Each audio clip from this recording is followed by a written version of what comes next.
Hey everybody, I'm Eli Fishman from TalkingBall.net, and right now I'm happy to be joined by Al Sontag, former professional pitcher. Al, welcome. Thanks for having me, Eli. It's a pleasure to be here. Pleasure having you. First, currently you're a assistant and pitching coach at Long Island University, Brooklyn. What's it like here?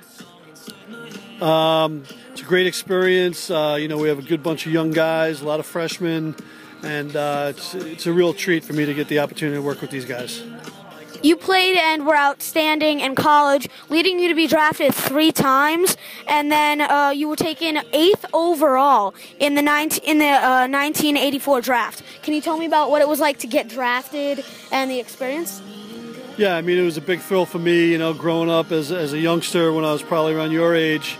It was always my dream to hopefully get the opportunity to play pro ball, so the first time I got drafted, it was a big thrill, and it was just like a dream come true, and getting the opportunity to play pro ball, for a long time, was really, really a great experience. I wouldn't trade for anything in the world.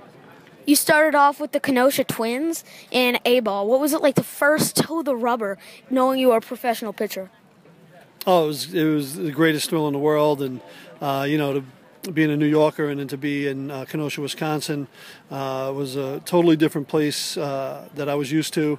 But the people there were really nice. They really embraced the team, and it was just a tremendous experience.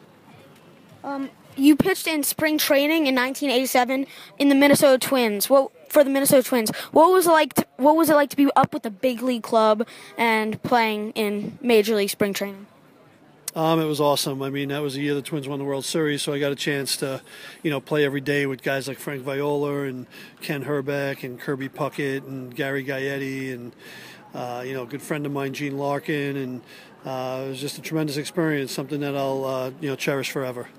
You pitched up to Double-A with the Minnesota Twins before being shipped off to the St. Louis Cardinals. What was it like to make the adaptation from one organization to another, being the St. Louis Cardinals?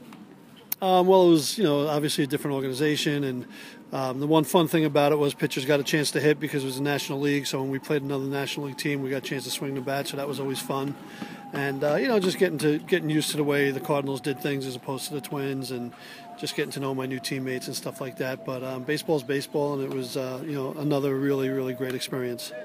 After 1 year with the Cardinals, you went over to California and pitched up to Triple-A, one of the highest levels in the world of baseball. What was it like to have success in Triple-A and even be at that level?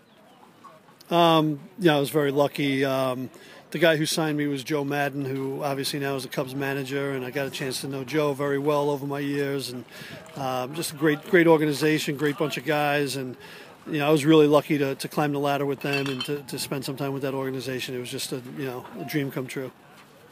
After your career in the California Angels organization, you played in the Prairie and Northeast leagues. Can you tell me about what the switch from minor league baseball to independent was like? Yeah, it was a little bit different. I mean, as far as your hotel accommodations and your travel was a lot different. The Prairie League, I was in Saskatoon, Canada, which is kind of the middle of the prairie, kind of cold, and being a New Yorker, I was far from home. Playing in the Northeast League was a little bit different because I was playing in Albany, and that's closer to home, and I got a chance to see a lot of people that I grew up with, and being much closer to home, it was a lot of fun.